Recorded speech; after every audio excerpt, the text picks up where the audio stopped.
Hey, how's it going troops, Jordan here, and today I bring you another Call of Duty Advanced Warfare class setup video. So in my last class setup video I made it more towards the new players of Call of Duty, and we're going to be kicking off with the first of many military themed class setups.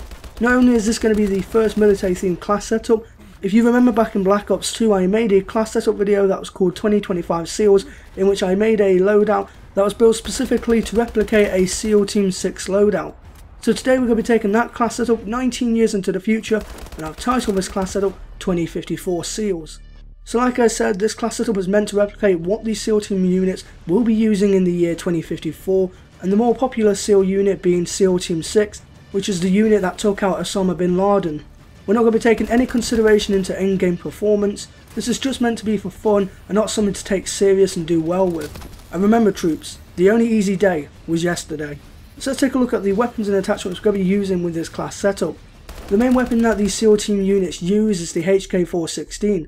We were lucky enough in Black Ops 2 that we had our own HK416 rifle that was under the name M27, but unfortunately we do not have this weapon available in game.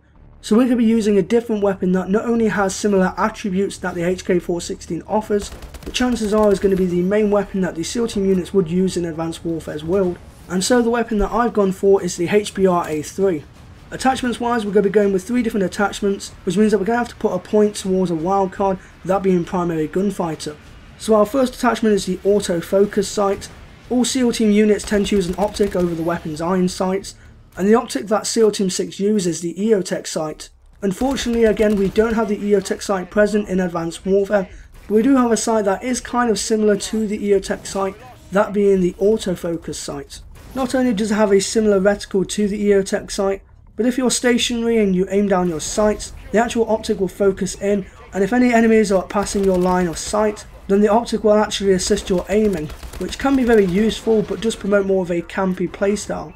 This optic would definitely be useful for SEAL team units, as it can allow them to track their enemies before they engage any compounds or any buildings. Our second attachment is the foregrip.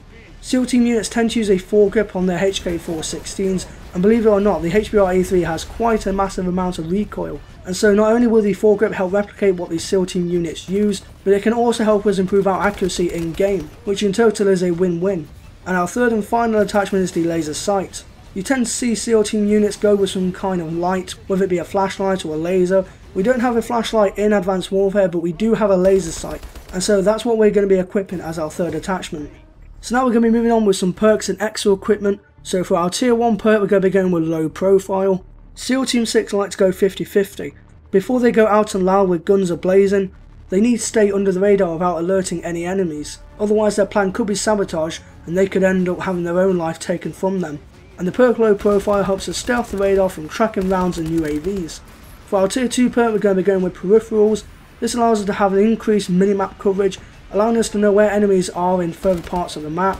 Not only that though, but every time you kill an enemy, their skull above their dead body won't appear on the enemy's screens. Peripherals is also useful when pairing with the UAV score streak, and we'll get onto score streaks in just a second. Now for tier 3 we're going to be going with 2 perks, meaning that we're going to have to spend another point on the perk 3 greed wildcard. So our first tier 3 perk will be toughness. All SEAL units are always built to be tough, so they can carry heavy weapons, humans and even equipment, and so we can use the toughness perk to replicate this. And our second tier 3 perk is going to be blast suppressor. When using any exo movements, the blast suppressor will keep us off the radar, which again favours to what these SEAL units do before they open fire. For our exo equipment we're only going to be going with 1 grenade, that being the frag, which again is a standard grenade that many SEAL units use, and we are not going to be going with any exo abilities. So this leaves us with only 2 points to spare, and we're going to be using those 2 points for our score streaks. Our first score streak is going to be the UAV. Like I said before, the UAV is a perfect pairing with the perk peripherals, allowing us to have a 30-second minimap scan which will show us any enemies as a red dot unless they're using the perk low profile.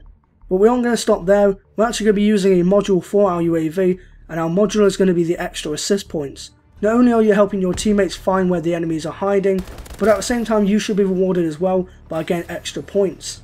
Another advantage of getting extra points is the fact that it can lead us to our second score streak, that being the Warbird.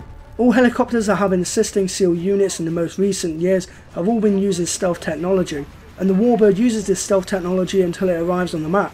We could use the cloak module, which will actually cloak our warbird, but I found it was too hard for me to acquire such a high score in order to obtain this. So instead we're going to be going with the defender module, which actually makes your warbird AI controlled and also follows you around to protect you, which again is what most helicopters do for the SEAL units. So this concludes the 2054 SEALs class setup.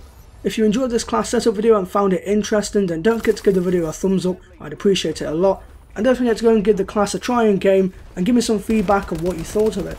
Don't forget to follow me on Twitter for any updates regarding Advanced Warfare content. If you have any recommended classes that you'd like me to cover, then don't forget to tell me in the comment section below, or like I said, on Twitter. And until the next video, I thank you for watching, stay true to me troops, and I'll see you in game.